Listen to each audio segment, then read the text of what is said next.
Good morning, everyone.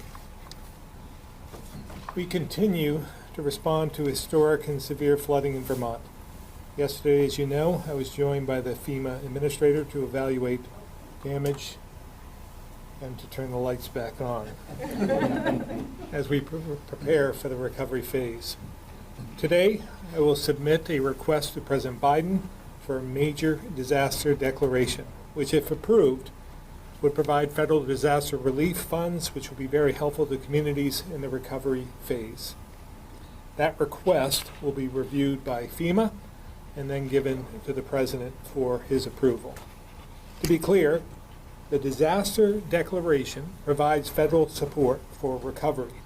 It's separate from and in addition to the federal emergency declaration the President already signed when he was overseas to help with the initial emergency phase. The disaster declaration is one of the reasons it was important to have the administrator and members of her team here yesterday to see the enormous needs we have as we move forward. Next, unfortunately, in parts of the state, we're now expecting severe thunderstorms, which could bring more flash flooding, hail, and even the threat of a tornado. Those are expected to come late this afternoon into the evening hours. So Vermonters need to pay attention to the weather reporting today and plan ahead. If you need to do something today, do it early. Don't wait until tonight. Flash flooding can happen quickly, and you don't know when it could hit. As most of us have been doing, we used a lull in the rain yesterday to prepare for what might be coming today and tomorrow, which Secretary Flynn and Commissioner Morrison will talk about more shortly. And again, I want to reiterate, this isn't over, and it won't be over after this storm. On Sunday, unfortunately, there's another chance for heavy rain statewide.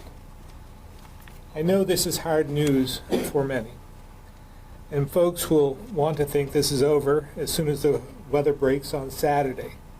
But it's critical that Vermonters understand that we need to remain vigilant and prepared. Do not be complacent. And as a reminder, be smart and use common sense. That means do not go in the water. We've seen many pictures on social media of kids swimming in floodwaters. This is not typical rainwater. It's filled with chemicals, oil, waste, and more. It's simply not safe. Also, please continue to follow road closure signs. Do not put yourself in a position where rescue teams are diverted and put at risk themselves because you decided to take a chance. I assure you, though, we'll get through this and we'll be stronger for it. But for the time being, we still need to focus on the response and prepare for whatever comes our way over the next couple of days. And then we can move full-time into the recovery stage. With that, I'll now turn it over to Commissioner Morrison. Thank you, Governor. Good morning. Thank you for being here to help us get important information out to Vermonters. I will provide information on the status of current operations, an overview of planning for anticipated hazards, and various other updates, many of which might sound very much like what you just heard from the Governor, but they are so important we will be echoing some of his remarks. There are no active rescue missions ongoing at this time.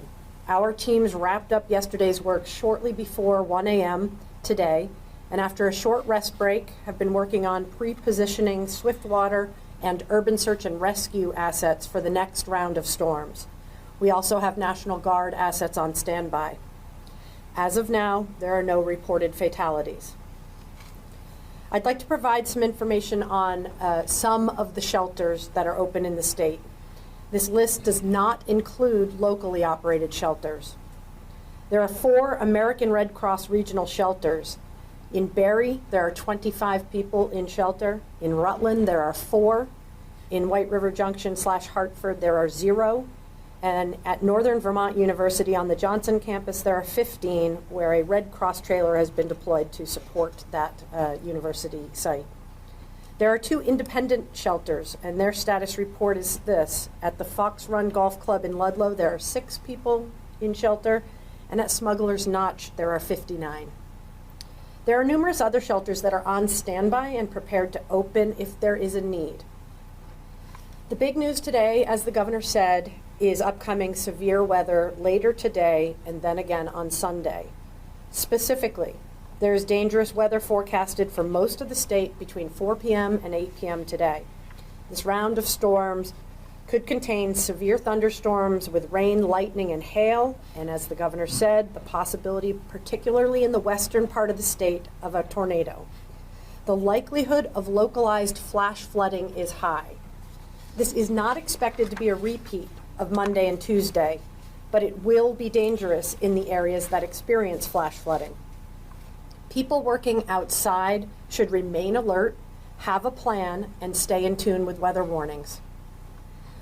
We are working around the clock to keep Vermont safe.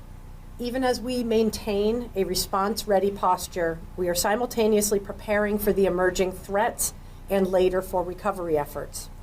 We are repositioning assets, communicating with our local partners, providing guidance to address known risks, and more. We are preparing, and we ask that you do the same. Let's get through tonight's storm safely so that we can pivot our attention to the recovery and preparing for yet another round of dangerous weather on Sunday. Here are some things that you can do to prepare. Plan ahead. Please see vem.vermont.gov/preparedness for details on how to prepare. There's a lot of resources on the Vermont Emergency Management page. Remain alert to weather conditions and warnings issued by the National Weather Service. If you have not yet signed up for VT alerts, please do so at vtalert.gov. If you see storm waters approaching, turn around and seek higher ground. Stay away from swollen rivers and waterways. The photo ops are just not worth the risk.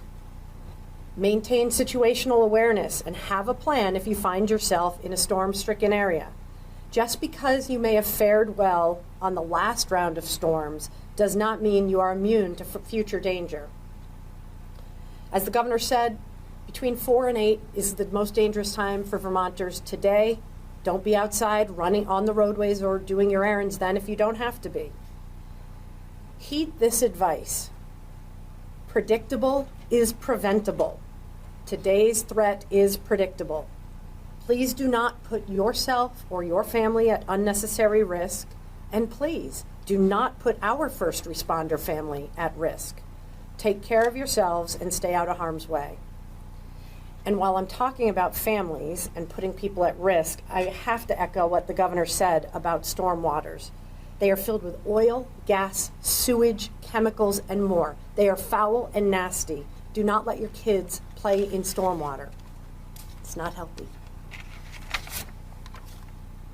I want to wrap up by sending sincere appreciation to all who are working in our local, regional, and our state emergency operations centers. Additionally, I'd like to thank the National Weather Service, the Red Cross, 211, Serve Vermont, and all of our incredible partners. There are too many to list, but all of our incredible partners who are staffing the EOCs around the clock and keeping us up to date and ready to respond and ready to recover. Deputy Commissioner Batesy will be here following this presser for questions, and now I am turning it over to Me. Deputy Secretary Gendron. Hi, good morning. My name is Maggie Gendron, and I'm the Deputy Secretary for the Agency of Natural Resources, and I have with me today Eric Blatt, who is our lead engineer for the Dam Safety Program at the Agency of Natural Resources. The agency manages 100 state-owned dams, and we regulate about 800 private and municipal-owned dams. Our first and foremost priority right now is still the public safety and health of Vermont's communities, and so our attention is really focused on 3 flood control dams on the Winooski, which is in Waterbury, the Wrightsville Dam, and Eastbury Dam. I talked a little bit about this today, but we have full staffing at the Waterbury Dam and Wrightsville Dam, and we are periodically monitoring the Eastbury Dam.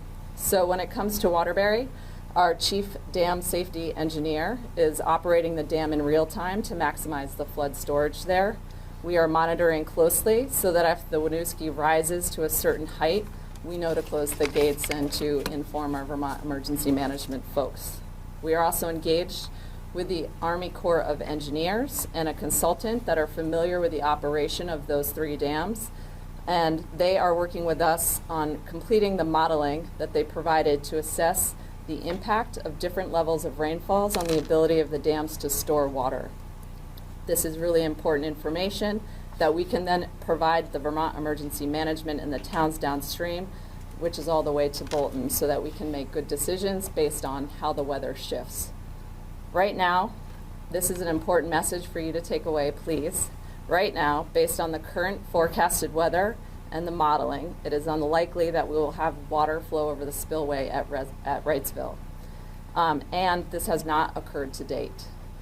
So we are incredibly unfortunate that the integrity of our dams have withstood these storms. And I would also like to put in another plug for Vermont Alerts, which has been an incredibly successful system in alerting Vermonters of real-time information that they need to know. The Agency of Natural Resources also has a dedicated flood page that gives Vermonters all kinds of information that they need to know, from pumping out your basements to hazardous material and waste disposal. So thank you very much, and that is all I have today. Good morning. Before I go through the list of accomplishments and losses for VTrans, I want to speak to 2 things. First, I want to correct a comment I made yesterday, which was that the floating bridge in Brookfield was gone. I was wrong. How that came about was our management center, our transportation management center, received a call from a local citizen who said they couldn't see the bridge. It looks gone. We dispatched the district person down there. This is, of course, amidst a rainstorm. And in fact, what the case was is the bridge had inverted and it wasn't on the upside floating, so it looked like it had sunk or disappeared. But I take full responsibility for that statement. The good news is the bridge is not destroyed nor gone. The second thing I'd like to address that just came to my attention this morning is a video that some of you may have seen of a VTrans dump truck in high water, after we have been talking about not driving in high water. When I saw the video, it clearly is not a flattering video, but a little background. We were dispatching 5 vehicles to an intersection in Cambridge, and I can get you that exact intersection location if you wish, earlier that day to ensure no one else traveled to that intersection. Our crew was caught in a flash flood in rapidly rising water. 4 of the 5 vehicles were able to back away and take refuge in and out of residents' local homes who had allowed them to use restrooms, gave them water, and whatnot. The truck in that video was trapped for 30 hours, the driver in the truck. The morning that you see that video was taken, under the supervision of the manager for the region, and I take full responsibility and agree with what he did, through the radio, was trying to alert the driver on how to extricate himself.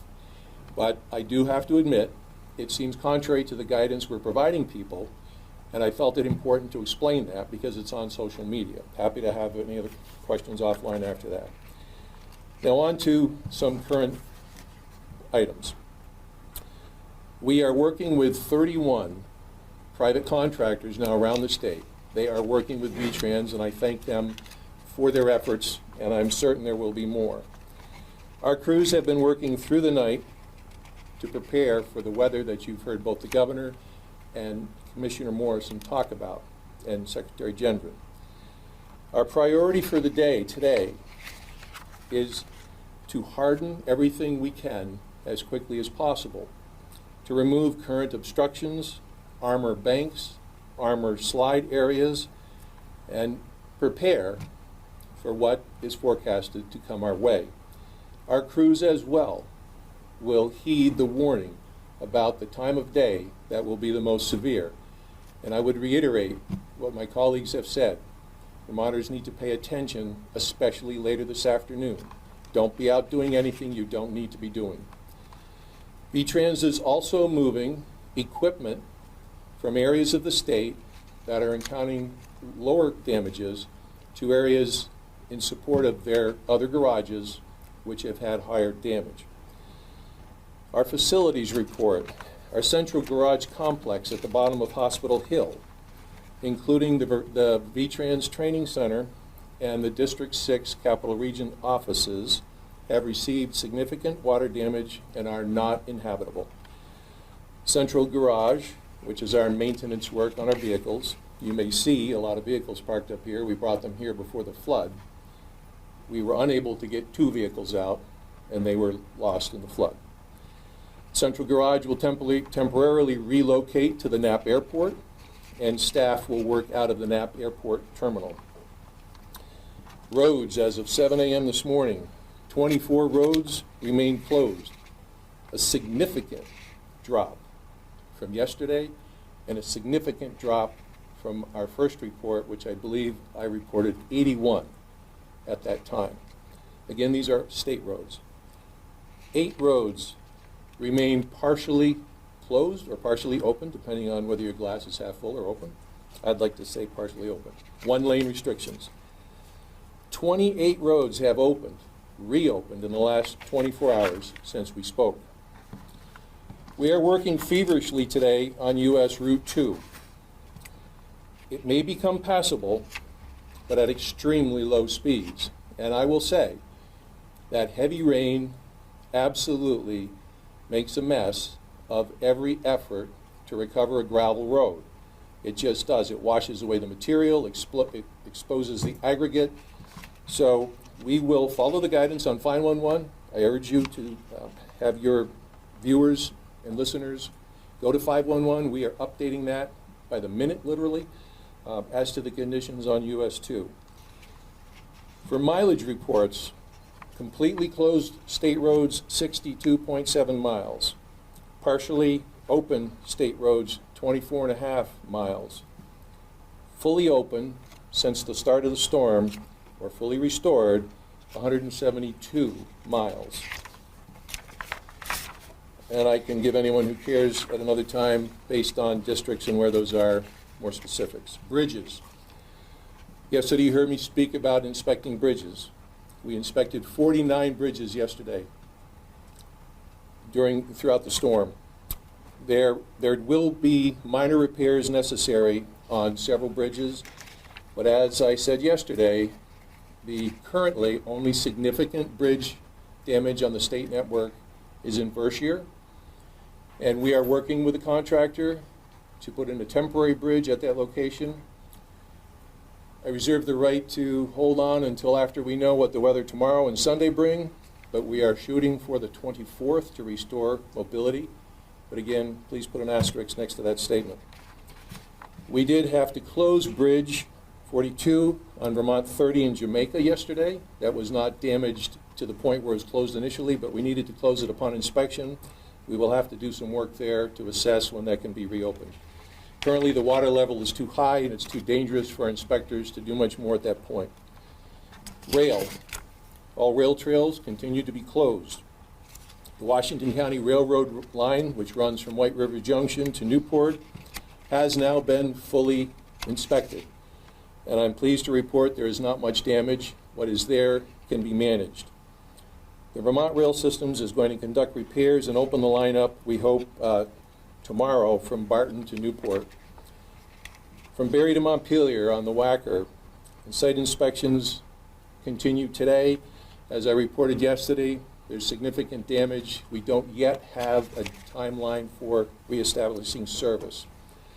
The VTR line between Burlington and Rutland has now been fully inspected.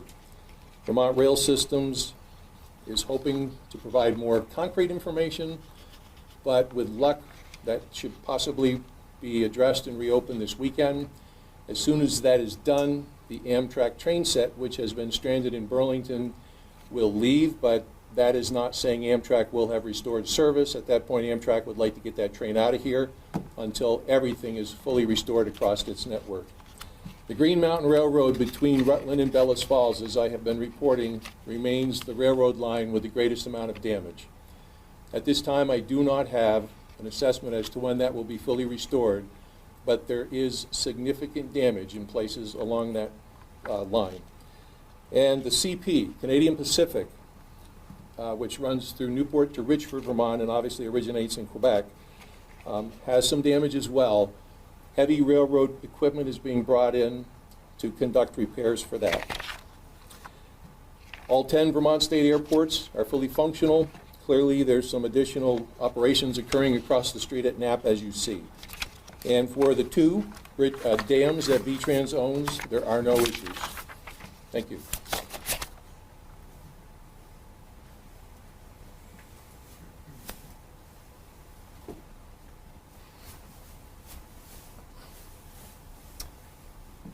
Thank you all. We'll now open it up to questions. For the governor's declaration that FEMA has to look over and then send it to Biden, I guess, do you have any type of timeline of when these federal resources could be coming in or how long that process is going to take? We don't know exactly, but it will open the door almost immediately for help to arrive. And that's why, as I said before, it was so important for the administrator to come at the request of the president to make sure she saw for herself the damage that we are seeing ourselves. So it will be, I would say it'd be fairly quick, but it's up to them. In layman's terms, the difference between what you're requesting of the president today versus the declaration that he already issued on Tuesday? We declared a state of emergency ourselves, for that's a state emergency. That opens up resources that we can utilize within the state.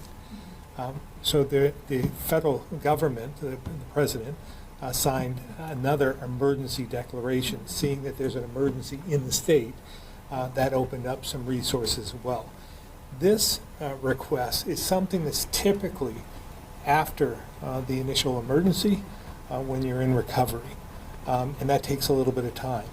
But because of the severity of damage here in the state and the likelihood that we will get and meet those thresholds, they advise that why don't you go ahead and request it now, and that way we can get through some of the paperwork, so to speak, so we can get the help to those in need. So it was part of their advice to move forward with that, and that's why again she came up on quick notice.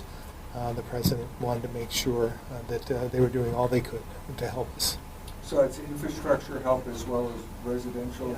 Yeah, it'll open up a lot of other resources, and I don't have them all, and we can go through those when and if it is signed. But it does open up the door to many more resources in the recovery phase. The declaration does not cover residential, right? Right, not everything, right? So typically, again, it's just to open up resources for the emergency itself. And then think about that in terms of different phases, emergency and recovery. Roughly how much money are you talking about? I would not dare give you that information because I don't know. I mean, it would just be a guess, and I don't think I should be guessing from the podium because there's so much damage that we haven't seen yet locally, and so much residential damage and business damage and so forth, and agriculture, and not that this, that's separate, but again, in totality, it's significant. Basically, it's 25% share, more or less, from the state. Is there money set aside in the budget for the state reserve something now in anticipation of that? They should just be all new money. Yeah, I mean, we do have rainy day funds and other funding that we can move around, but this wasn't something we planned for. Secretary Klauser, do you want to answer that? Sure. So it depends on the amount of damage. There's a threshold where match becomes a 10% match as opposed to a 25% match. We'll determine whether or not we exceed that threshold once we have a better idea of the damage. We do have $15 million set aside in the FEMA reserve that was approved in this budget by this legislature. And we can certainly utilize portions of that money if necessary. Much of that money was reserved for FEMA claims that have already been made and may be denied So it's yet to be determined if that money will be available, but that's certainly a start. That 25 or 10 match, will that be entirely state funded or will it be shared with local governments? It depends on what pot of FEMA would be available, but for the state section, it would be entirely state shared, and we can't use insurance proceeds towards that match payment.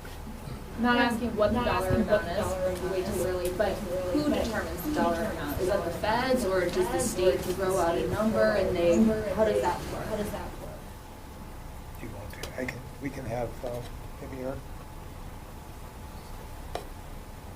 It's a joint effort. So we have AOT district techs out. They're doing their damage assessments. We have what's called a local liaison activation. So we use our local regional planning commissions. We'll reach out to the towns for information. We'll generate data sets from 211 individual call-ins. And then we actually have teams coming in from FEMA either tonight or tomorrow who will go out door to door, speaking with individuals about it and looking at the damage assessments. So it's a multi-track process. Would you mind just introducing yourself again? I'm Eric Foran. I'm the Director of Vermont Emergency Management. Thank you. Back to the residential question. I mean, do you have a message for people right now as far as what they can expect if their home is gone? Yeah, again, I don't want to give any information out that I'm not 100% sure of, but that will be coming shortly, hopefully and we're working on that to make sure that we simplify that so that and everyone has understanding what it covers, what it doesn't, and what they can expect. We're also working closely, we're reaching out today, our team is with the treasurer and others to see what funding is available so that we can provide relief in anticipation of some federal help if it gets signed so that people aren't waiting for that check. So we're working through all of that. Again, we're trying to deal with the initial emergency response at this point in having one foot into recovery, but we're trying to take care of the emergency first. But at the same time, we've got our teams working together to try and anticipate some of that. But we'll have more detail on that once it's signed. Do we have a sense of around the state damage? I don't at this point. Or do we have anything at At this point, no, we're still collecting all those data points. The bigger impact to the store coming later today and tonight. 211, as I understand, is still closed from 11 p.m. to 8 a.m. Where should people be turning or reaching out to if they need help? Or is that a 911 question? Well, 211, of course, first, and you should anticipate that. But if it's after like 8 p.m. during the evening hours, late overnight hours, it's probably an emergency anyhow. So call 911. For A&R, can you tell us a little bit how communications have gone with between the agency and private dam owners and Sure. So we have just completed outreach to, like I said, of the dams that are municipal and privately owned. We have completed outreach and we're having a back and forth conversation. So it's going to be an ongoing conversation. It's the responsibility of private dam owners to monitor their dams and report out to emergency management if there are any issues. So far, there are none so far. So. What makes you optimistic when you work without the rest? I would say reduced risk. So we have to be vigilant in monitoring the weather. However, like I said, with the Army Corps of Engineers and the contractor that we worked with, we completed essentially a modeling assessment that gives us predictions of downstream impacts based on, the weather. So 1 inch of rain, 2 inches of rain, 3 inches of rain, 4 inches of rain. So that gives us information as data points to then provide that back to emergency management and towns downstream so that they have an understanding of what those downstream impacts would be if the weather changes. But as of right now, based on the forecast and the modeling, it looks unlikely that there will be a spillover of Wrightsville. I know earlier you said, but is there maybe like a key number you have highlighted or circled where if it does get to this point, that's when we'll start being concerned again? I don't know the answer to that. I'm sure our I'm sure Eric does. Come to the podium, please. Hello, everybody. Eric Blatt, I'm Director of Engineering with our dams program. We have somebody stationed up at Wrightsville, and they are monitoring the level in the dam. So far, no water has passed over the spillway. And just so people have a sense of the proportion of this dam, the actual crest of the dam is 30 feet higher than the spillway. So there's sufficient storage in the dam. If the dam spillway passes water, we have inundation maps, flood maps based on different scenarios.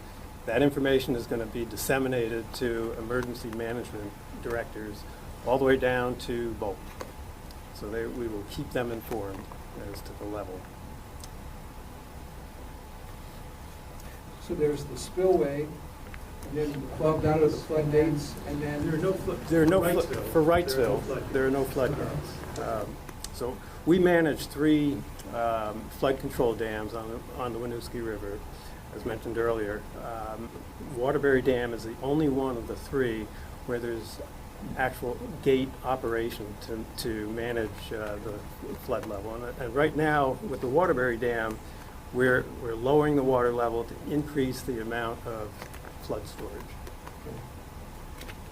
you mentioned 30 feet above. I guess I'm So not with the visualizing. Wrightsville Dam, the spillway, it's an auxiliary spillway.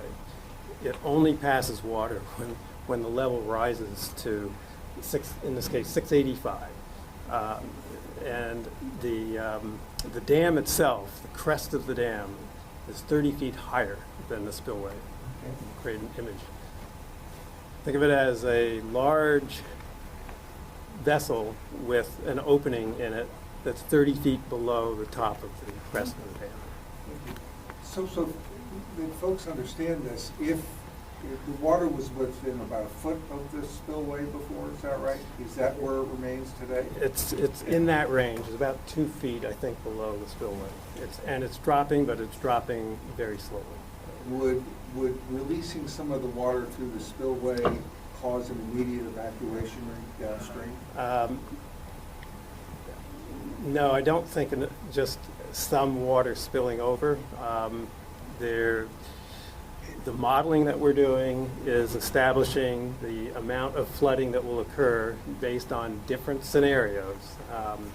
And I don't have that information readily available to me. Our dam safety engineer and the engineer that's monitoring has that information and is communicating with both the Corps and our contractor, or engineering consultant that is familiar with the operation of that dam, who is doing the actual modeling. When we had the flooding in Montpelier, when there was standing water on Main Street and State Street and so forth, then it was more of a concern than it would be today. Like, this is if it got to the spillway, for instance, and there's no flooding in Montpelier, there would be an amount of water going over the spillway coming down through the stream into the Winooski. So that's concerning, but not as concerning as it was when there was flooded waterways or flooded streets and so forth. Is that?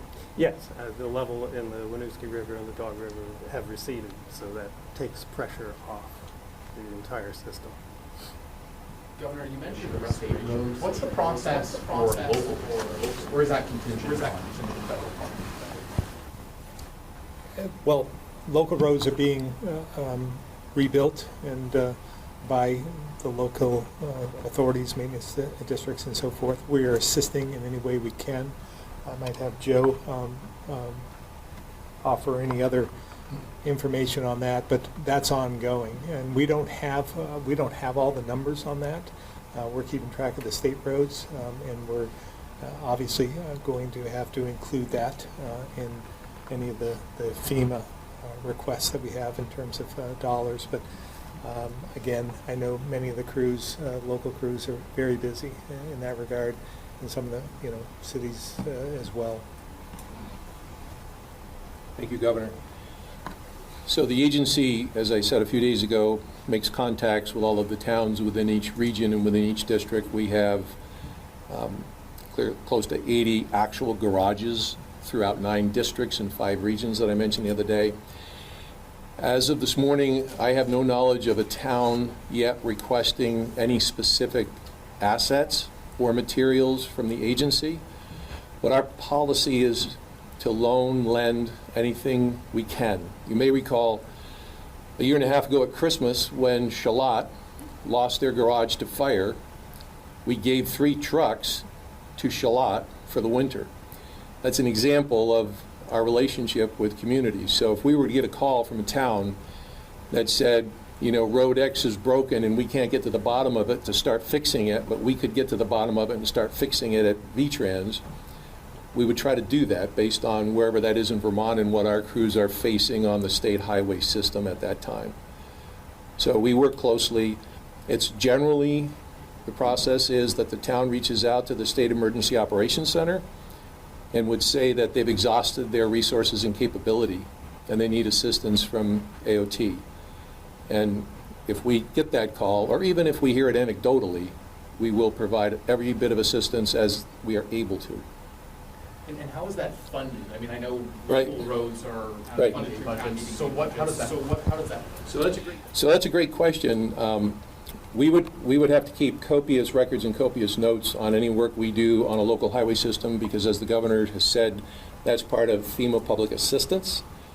The work we do on the state highway system is funded by the Federal Highway Administration, which is a completely different rubric, if you will. And that's already ongoing. So anything we do to help towns, we just document. But the local communities will be reimbursed by Correct. by FEMA. Correct.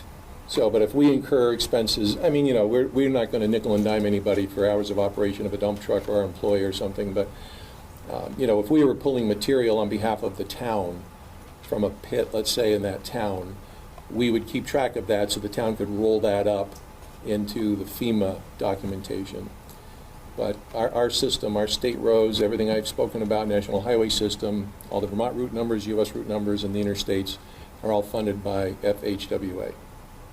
For the governor or just how many states at this point have swiftwater teams here, and are they staying, or like what's the boots on the ground?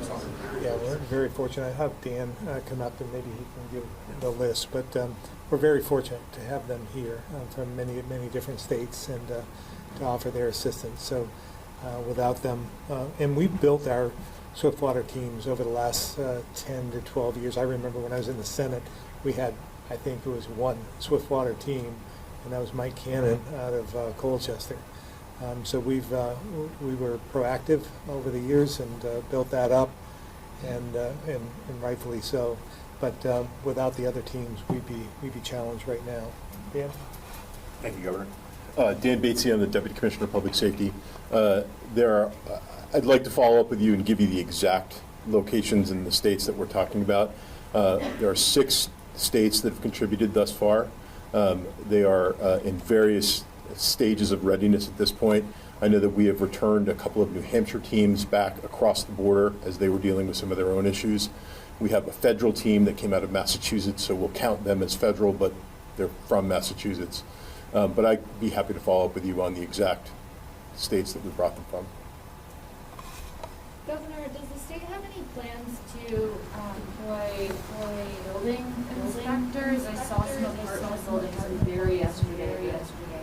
The water cut around the foundation. It looked unsafe.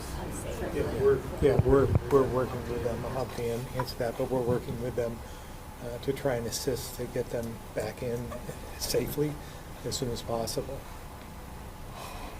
The Division of Fire Safety has deployed its own emergency operations center and is massing resources, in particular around inspectors. We're also taking a look at a number of regulatory issues that we'll have to navigate through that, with the idea of smoothing the process to allow for as swift the swift deployment of those resources. So there is an active process going on with those inspectors. And what exactly are they inspecting for? Is it structural? Is it mold? So within our purview, it's structural. We have engineers within our USAR teams that we can deploy in that case.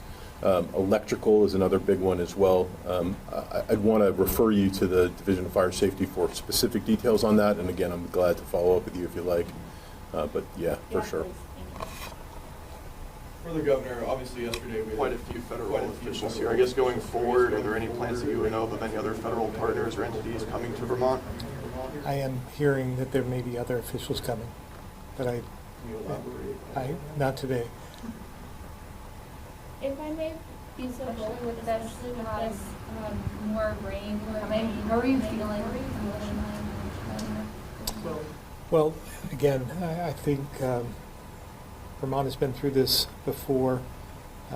We've proven that when the chips are down, that we help one another out, and we're doing that right now. I see, you know, we've talked a lot about during the pandemic about breaking down all the silos between agencies and departments, and we're doing just that in this response as well. We did it during Irene, and as well, we're relying on, you know, those private assets as well to help out. So, you know, when we're impacted, we tend to come together. And I'm seeing that throughout the state, so it gives me great hope and security that we'll make it through this. I know we will, but we need to stick together and listen and be prepared and be vigilant, as we said, in order to do so. And then with the winds coming today too, are there any particular areas where you're concerned about trees coming down, power lines? Yeah, all the above. The ground is saturated, so I'm concerned about a few things. One, with the saturated soil, we'll see more trees come down. Also might see some utility poles as well, and that will impact, of course, the power to many residents and so forth. So we'll see what happens. Again, we're seeing varying reports. At first we thought there was going to be maybe 15-mile-an-hour winds. Now we're hearing increased winds depending on which direction the storm takes or what path it takes. So again, that's why I'm very concerned that people, I want to make sure that we pay attention to this, that this is not over, and that's why you have to plan ahead. You know, get everything you need to get done during the day today. So, and this, it appears it might start, 4 o'clock or so, and it'd be a quick moving storm. So maybe 4 to 8 and then afterwards, but we'll stay in touch. We'd ask all of you as well. I know you have meteorologists that are assisting, and we just need to articulate that to Vermonters so that they can plan as well. But for right now, it's 4 o'clock into the evening hours that I'm most concerned, and it's about all the above, whether it's flash flooding, whether it's power loss, trees and utility poles and so forth. This also might be a question for DPS. Is there an update on drinking water conditions or how soon boil water notices might be able to lift? So I don't have a specific town by town. It is very different depending upon certain circumstances. We know that we've dealt with some challenges. We have deployed assets to assist with drinking water. We have also requested and are stockpiling a supply of drinking water through FEMA, and we're prepared to help out. We've not had a number of requests. We've had a small, I think 2 is where we are right now, but we are considering that may be a challenge that we have to deal with. When you say deploying assistance, do you mean like state deploying resources to help fix it? How does that work? So one of the requests that we had was a hospital. So we deployed some capabilities to deliver water to the system. The specific detail, I don't have the specific details of exactly what we deployed, but that was the idea, to augment their no drink order for the hospital. Does the National Guard, Vermont National Guard, have water trucks? They do, and we've worked with them to make sure that we have those resources aligned. We haven't deployed any of those that I know of, and again, I would refer to the National Guard to tell you more specific details on that. But we have worked with them to make sure that we are aligned and we know what those resources are. But thus far, we haven't had a need to deploy them yet. For the Guard, are the trucks on standby? Are they ready to go if need be?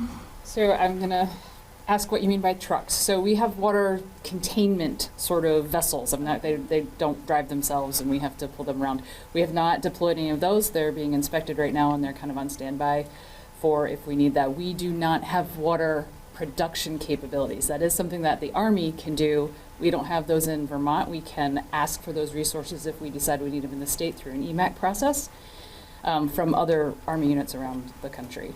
That hasn't happened yet. We've lean forward to see where those are available if we do need them. Right now, we have just pulled on a team of basically logistics. So they're trucking around bottled and or bagged water that FEMA has brought in. So I think that's what we're doing right now. FEMA has delivered. I don't actually have confirmation that it was delivered, but it was supposed to be delivered about noon today at the airfield. We have trucks on standby to deliver them to the towns who have requested them. Could you introduce yourself? I'm sorry, I'm Colonel Tracy Poirier. I'm the Director of the Joint Staff with the Vermont National Guard. Thank you. I just also wanted to add that we are also working with a number of civilian contractors who do this as well. So we've aligned those resources. Again, haven't had to use them yet, but we're working with them to make sure that we have them in stock and ready to go if that's a need that arises. Time for maybe one or two more. I just had a question about the state buildings, and maybe this has already been asked or covered, but there were a number of the DMV, Supreme Court, Ag Agency that were hit hard, from what I understand, Department of Taxes. What's the latest with those and the services that they'll be providing to Vermonters, and what happens with those state employees? I think agriculture building has been spared, but Kristen, do you have the rest of those? Sure. So I do have a list of state buildings that have been impacted that I can read, but it's rather long, so I'll touch base with you afterwards. Where some buildings were impacted more than others, we're hoping that the lesser impacted buildings can be dried out and inspected and come back online within the next weeks. Some may take longer than that, depending on how their systems have been impacted and whether those need to be replaced or whether we can dry those buildings out. And much is to be seen with the weather coming in the next couple of days. But I do have a list of all of the impacted state buildings, again, varying degrees of impact. And we're working around the clock to try and bring those buildings back online as quickly as possible with a prioritization to the service buildings, those who provide services to Vermonters. So the floating bridge basically just capsized? It inverted, Yeah. and so it wasn't visible. All right. And is it salvageable? That's being determined now. This might be a question for the Attorney General, but have you received any reports of price gouging on essential goods? I have not heard of that at this point, but I would refer you to the Attorney General. And have you heard of any shortages of essential goods? Have not at this point in time. Thank you all.